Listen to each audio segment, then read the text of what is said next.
Ini kesaksian daripada seseorang saudara yang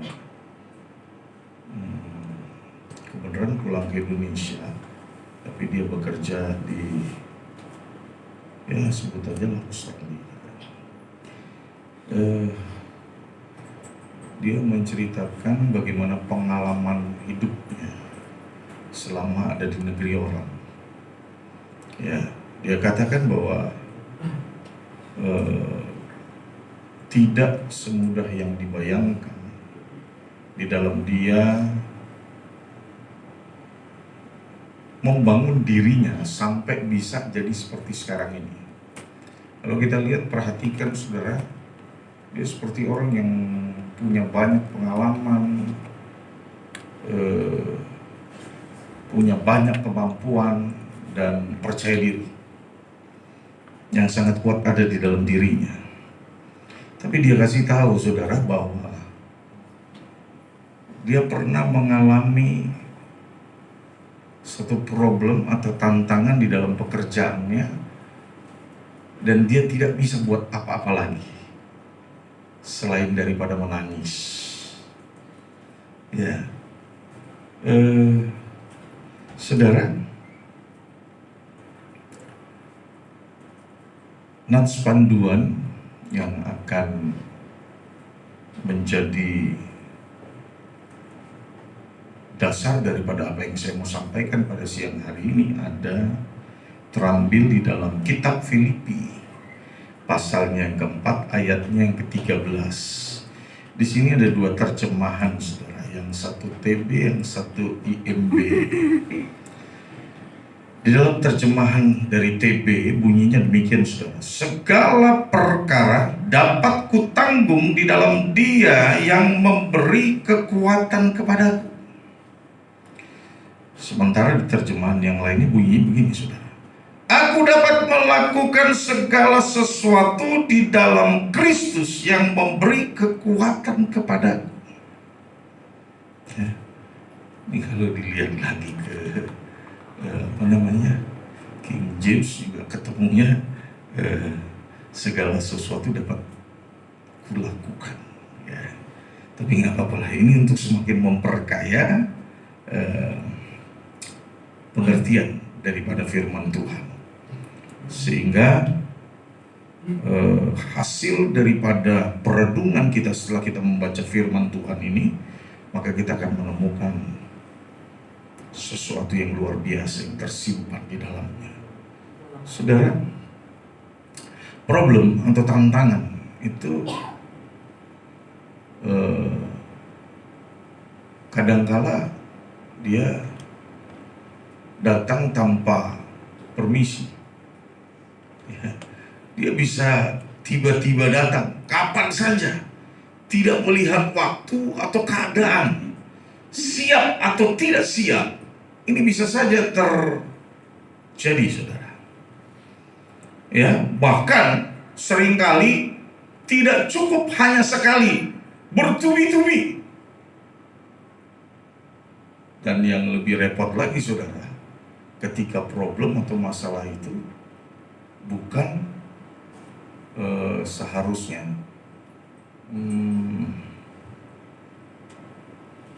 kita yang terdampak, karena bukan kita yang sebenarnya ada di area itu, tetapi orang yang melakukan kesalahan, kemudian kesalahan orang itu berdampak kepada kita, dan itu juga jadi suatu problem atau tantangan saudara. Ya, nah, ada dua sikap yang dapat diambil oleh seseorang yang sedang menghadapi problem atau tantangan itu tadi. Yang pertama, cari solusi. Yang kedua, meratapi problem atau tantangan yang sedang terjadi. Coba lihat video yang pertama ya.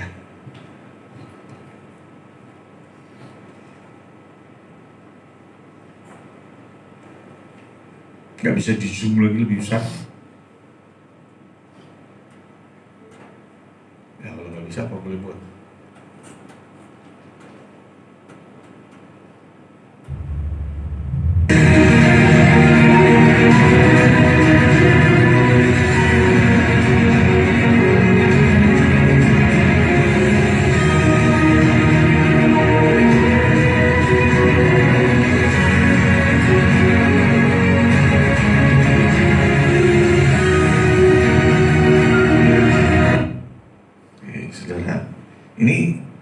video yang singkat tapi sungguh membawa makna yang dalam, saudara.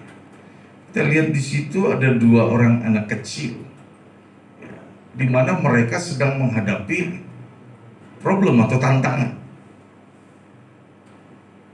Bentuknya adalah jalan yang mereka mau lalui, di situ ada hambatannya, ya, ada barriernya. Ya, bentuknya seperti itu kira-kira. Dan kita lihat bagaimana sikap yang diambil oleh kedua orang anak ini berbeda. Yang satu menangis karena dia tidak bisa melalui itu jalan, dan yang satunya lagi dia membuat satu langkah yang bagus, di mana dia mencari solusi dan dia bertindak. Karena saudara, kalau problem atau masalah itu sedang hadir dalam hidup kita atau datang dia, ketika kita hanya meratapinya saja, nggak akan pernah ada perubahan daripada problem dan tantangan yang kita hadapi itu. Namun sebaliknya, kalau kita cari solusi dan bertindak setelah kita mendapatkan solusi itu, maka pasti akan ada perubahan yang terjadi. Tinggal seberapa hebat keputusan yang kau ambil setelah engkau mendapatkan solusi itu akan mempengaruhi seberapa besar kau mampu menanggulangi, mengatasi problem dan tantangan yang sedang kau hadapi. Saudara, itu prolognya. Kita masuk ke bagian inti daripada bahasan pada siang hari ini. Jadi saudara, ketika seseorang percaya kepada Yesus, ya, firman Tuhan bilang, percaya dengan hati, mengaku dengan mulut, maka dosamu diampuni. Apa yang menyebabkan pengampunan dosa terjadi atas seseorang? Karena darah Yesus yang tertumpah tercurah. Ya, dan itu menjadi bagian daripada orang yang percaya kepada Yesus, pengampunan dosa. Dan bahkan darah Yesus itu menjadi menyatu dengan kita. Genetika Yesus menjadi genetika kita. Yesus itu punya genetika yang tangguh, genetika pemenang. Kita perhatikan bagaimana dia tidak menyerah sampai akhirnya. Banyak orang kan yang belum selesai sudah menyerah dalam proses bentukan, dalam proses didikan dari Tuhan. Mungkin saja itu terjadi lewat atau melalui problem dan tantangan. Ya, saudara, apakah Yesus pada saat dia mau mengemban tugasnya dari Bapa, dia tidak mengalami tekanan, dia tidak mengalami gejolak dalam batinnya? Dia ngalamin hal yang sama seperti kita, saudara. Dan tantangan atau problem yang dia hadapi adalah problem atau tantangan yang maha berat. Kenapa? Karena dia pikul dosa manusia. Sebelum dia ada, pada saat dia ada, dan pada saat dia sudah berada di sorga, itu semua dosa manusia dipikul, ditanggung oleh dia. Betul, Yesus itu 100% Tuhan, tetapi juga dia 100% manusia. Di mana dari sisi kemanusiaannya, saudara, dia menghadapi tekanan yang begitu besar. Sampai-sampai firman Tuhan berkata, dia berkeringat dan keringat itu seperti cucuran darah. Dan kemudian dia berkata, saudara, sebagai bentuk atau ekspresi yang keluar dari dalam hatinya, dari sisi kemanusiaannya, Bapa, kalau sekiranya cawan ini boleh lalu daripadaku, tetapi biarlah kehendak-Mu yang jadi, bukan kehendak. Sampai akhir, saudara. Sampai selesai tugas yang Bapa berikan kepada dia, dia pikul dengan setia. Orang yang tangguh itu adalah orang yang tidak meratapi problem dan tantangannya. Tetapi orang yang tangguh adalah orang yang mau mencari solusi untuk problem dan tantangannya itu. Dan ini yang harus kita lakukan agar tantangan yang kita hadapi itu kita mampu mengatasinya. Ada dua hal di sini yang kita mau pelajari, saudara. Yang pertama, kita mesti belajar dari siapa? Yang pertama, kita mesti belajar dari Tuhan. Ya. Karena Tuhan adalah guru yang paling hebat, yang bisa mengajari manusia secara sempurna. Saudara, bahwa kita perlu memahami Tuhan itu punya berjuta cara untuk menolong, untuk membantu kita. Namun manusia enggan untuk ditolong. Kecuali kalau mau pakai caranya dia, mau pakai konsepnya dia. Bagaimana cara Tuhan menolong harus seperti apa yang dia inginkan, bukan seperti apa yang Tuhan inginkan.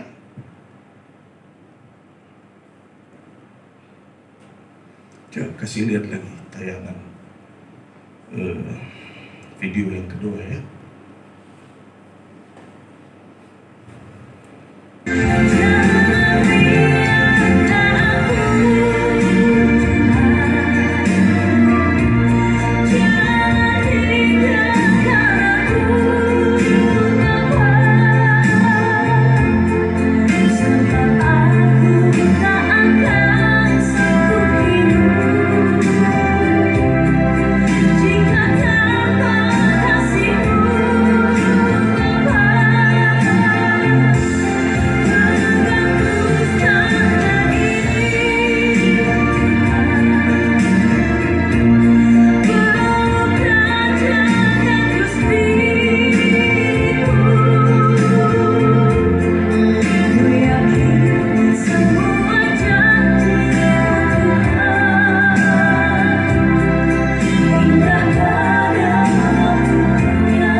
Tayangan video ini ngajarin sama kita, saudara, bahwa ternyata kepedulian kita dengan orang lain itu bisa jadi menyelamatkan hidup kita.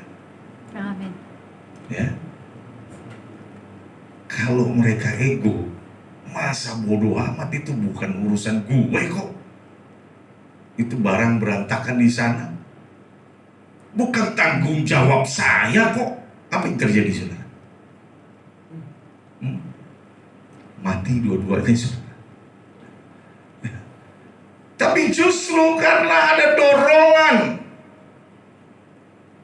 yang timbul di dalam hati pada waktu itu, ya kita anggap aja lah itu istrinya, ya, dia mulai memalingkan wajahnya untuk melihat orang yang sedang menghadapi problem, masalah, tantangan. Apa? Buah-buahan yang dibawa jatuh. Mungkin orang yang tua di situ kalau saya lihat, ya. Dan dia mulai membantu, dan itu menggerakkan hati pasangan hidupnya, ya mungkin saja sebut saja ini suami, untuk ikut menolong. Dan tak lama kemudian apa yang terjadi, saudara?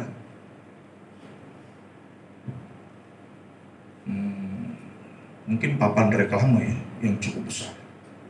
Itu kalau nimpa, jatuh tertimpa itu minimal masuk rumah sakit, ya, maksimal mati.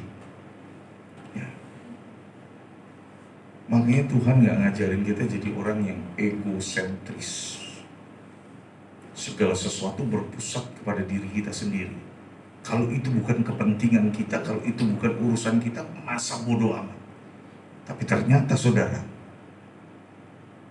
manusia nggak tahu tentang apa yang terjadi 1 detik ke depan. Nggak ada yang tahu. Kadang Tuhan kirim penyelamat melalui sesuatu yang tidak menyenangkan, yang bukan urusan kita. Tetapi Tuhan bermaksud menolong kita lewat cara itu, caranya Dia.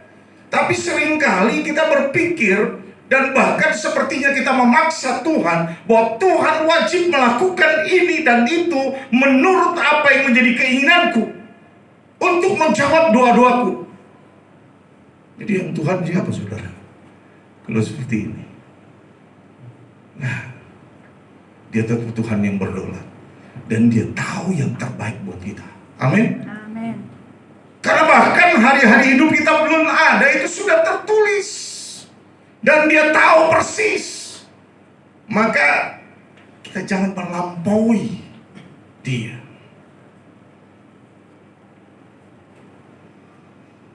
Ini testimoni dari seseorang, sebenarnya bukan seseorang, ada dua ya, suami istri yang selamat dari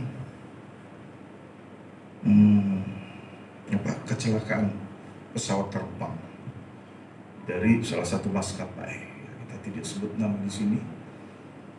Terjadi beberapa tahun yang lalu, dan itu memang betul-betul satu pesawat lewat.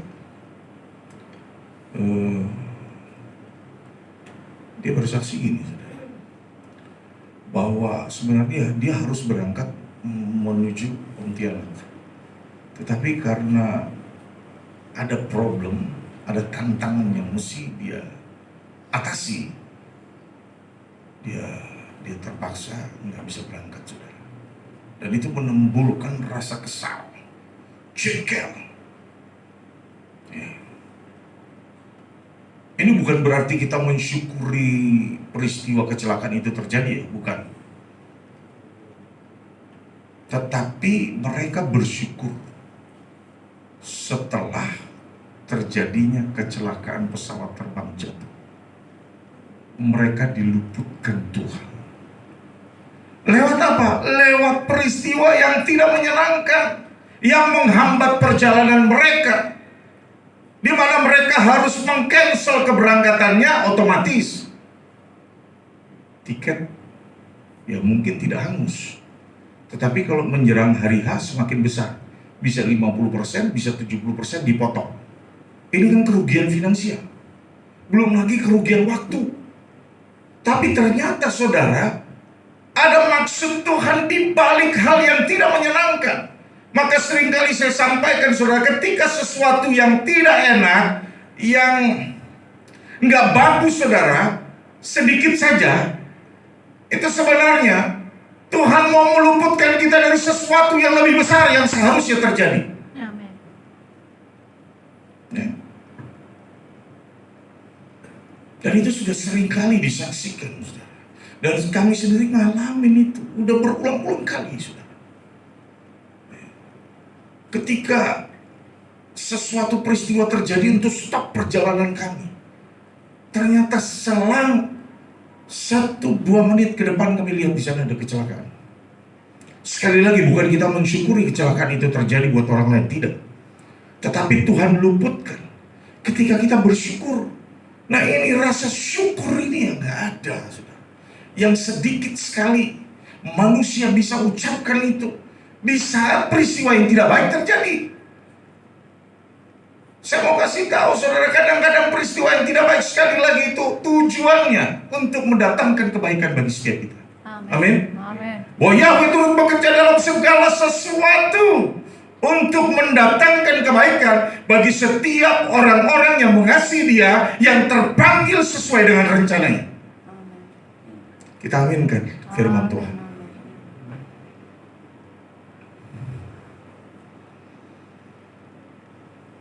Jadi waktu Tuhan menolong, dia pakai caranya dia. Dan dia gak bakal pakai caranya kita, saudara. Walaupun kita bisa paksa, tapi ada konsekuensi daripada ketika kita memaksa Tuhan.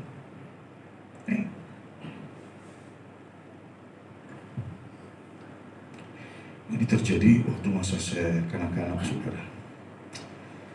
Jadi ada adik nenek saya. Dia pergi ke luar negeri, kalau nggak salah ingat saya ke Inggris waktu itu.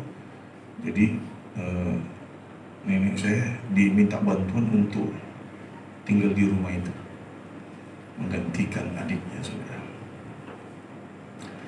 Dan pada waktu itu ada keponakannya lagi yang datang minta kunci mobil. Ya, terus terang di zaman itu seperti mobil Mercy itu jarang, saudara. Ya, di Jakarta itu jangan seluruh Indonesia. Karena kalau di Jakarta aja satu mobil lewat itu belum tentu 1-2 jam lagi lewat di tahun 70-an. Ya, di tahun 70-an. Itu mobil Mercy. Ya, terbaru. Dia paksa, saya mau pakai. Apakah kamu bisa? Bisa. Nggak bisa, ini sudah dipesan, nggak boleh dikasih keluar. Jadi nenek saya waktu itu masuk kamar untuk istirahat, dia curi kunci mobil. Dan betul, saudara, terjadi celaka. Padahal sudah ada warning, kamu tidak bisa bawa mobil, tapi kamu paksa untuk membawa mobil. Akibatnya celaka. Akibatnya yang tidak baik dialami karena dia sudah memaksa. Daripada patron yang sudah dibuat, aturan yang sudah dibekukan atau dibukukan, betul ya. Dan masih banyak lagi lainnya ya, sebagai contoh-contoh, saudara. Jadi yang pertama tadi, kita harus mau belajar dari Tuhan, mau dibimbing sama Tuhan. Melalui apa? Melalui firman Tuhan. Walaupun ada orang yang bilang, kamu harus merenungkan firman Tuhan, jadi gak perlu baca firman. Oh, itu salah. Bagaimana mungkin kita bisa merenungkan firman kalau kita tidak membaca firman? Perenungan itu terjadi ketika kita membaca firman. Setelahnya, maka kita akan mendapatkan perenungan. Amin. Ya, oke.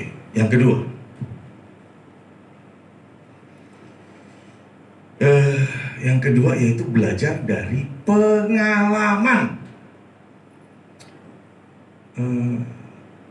Kita mulai dulu dari bisnis retail. Ini makanan minuman. Saya nggak sebut dia punya brand ya. Tapi dulu kurang lebih tahun 80-an, brand yang ini nih, yang satu ini udah lebih dulu ada, saudara. Ya. Sebelum dia buka, dia mengadakan observasi. Dia mengadakan eksplorasi. Ya. Supaya apa, saudara? Supaya menghasilkan satu bisnis yang menguntungkan. Dan itu menjamur, mulai dari Jakarta dulu, menjamur di mana-mana. Dan kemudian merambah lagi ke kota-kota lain sebelum brand yang satu ada. Ya. Cukup berhasil, maju berkembang. Tapi ada waktu, kalau menurut testimoni yang saya dengar, mereka mengadakan riset 5 tahun sebelum mereka buka bisnisnya itu. Nah, brand yang kedua, dia nggak perlu lagi meriset, saudara. Dia tinggal mengikuti jejak yang sudah dilakukan oleh brand yang pertama tadi. Dan kita lihat perkembangannya juga tidak kalah. Bahkan, kalau menurut saya lebih maju. Kita memang harus belajar dari pengalaman yang pernah kita alami, karena pengalaman itu juga merupakan guru yang terbaik bagi kita. Dan pengalaman ini bukan hanya pengalaman yang baik saja yang jadi guru buat kita, tetapi juga pengalaman yang buruk.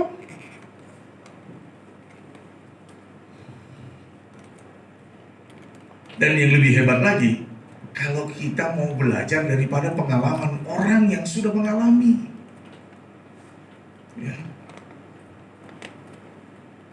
maka kita tidak perlu melewati situasi yang buruk dulu untuk jadi guru buat kita. Karena pengalaman yang buruk itu sudah dialami oleh orang lain, maka kita tidak perlu melalui itu. Ini orang yang bijak, ini orang yang cerdas. Ya. Kalau bicara tentang pengalaman ini nanti berhubungan juga ketika orang itu sudah punya pengalaman, dia jadi orang yang berilmu. Ya. Dan yang selanjutnya, saudara, kalau bicara tentang belajar dari pengalaman, pengalaman yang kita alami secara pribadi atau pengalaman yang dialami oleh orang lain, ya, atau pengalaman yang kita pelajari dari seorang mentor, ini juga perlu. Karena mentor itu sudah lebih dulu, dia sudah punya pengalaman di situ untuk bermanuver, untuk bahkan berakrobatik. Nah ini, coba lihat dulu filmnya. Ya, ini video yang ketiga.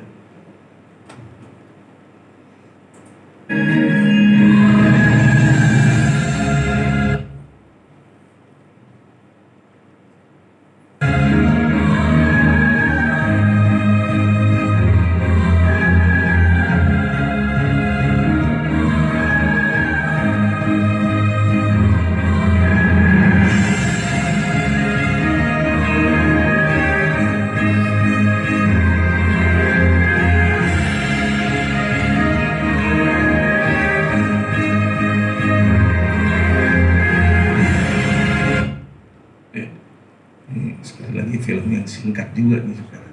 Ya, coba lihat. Awal-awalnya kan bodoh banget saudara, nggak bisa main bola, atau bisa pun hanya ya teknik-teknik yang seperti itu. Nendang bola pun nggak tepat sasaran. Dari hari lepas hari, bulan ke bulan, sampai tahun ke tahun, dia jadi punya banyak pengalaman. Dan ketika dia sudah punya banyak pengalaman, berarti dia jadi orang yang berilmu. Maka kita lihat saudara, sasarannya pun tepat dan sasarannya pun itu jebol. Saking kuatnya dia menendang. Nah, pengalaman yang dia alami adalah pengalaman belajar. Belajar dari siapa? Belajar dari mentornya. Ya, ini perlu saudara. Ya. Walaupun mentor utama kita adalah Yesus, Bapa Yahweh. Amin. Amin. Tapi ada juga mentor di bumi ini yang harus diikutin. Ya. Karena mentor itu lebih dulu sekali lagi punya pengalaman. Tinggal di area mana yang kau mau dapat pengalaman di sana, sehingga Anda bisa pilih mentor yang mana. Kalau dalam dunia usaha ya tentunya harus cari seorang pengusaha yang sudah berpengalaman. Kalau Anda mau merintis gereja, mau buka pelayanan, ya Anda harus cari orang yang juga berpengalaman di situ. Ya. Karena nggak sedikit juga saudara orang-orang yang beruntung. Ya, begitu dilahirkan mata terbuka, sudah menjadi anak orang kaya, sudah menjadi anak yang orang yang berhasil. Tapi itu bisa dihitung oleh tangan. Ya. Tetapi berbahagialah kalau Anda bisa berjuang dari bawah dan mencapai puncak. Amin. Amin. Bapak, Ibu, dan saudara-saudari kekasih-kekasih Kristus, namanya belajar itu nggak pernah berhenti. Kita berhenti belajar pada saat nafas kita terhenti. Dari waktu ke waktu kita harus terus belajar sampai jadi sempurna pengetahuan dan pengenalan kita akan Tuhan. Amin. Amin. Bapa Yahweh di dalam Tuhan Yesus Kristus memberkati kita semua.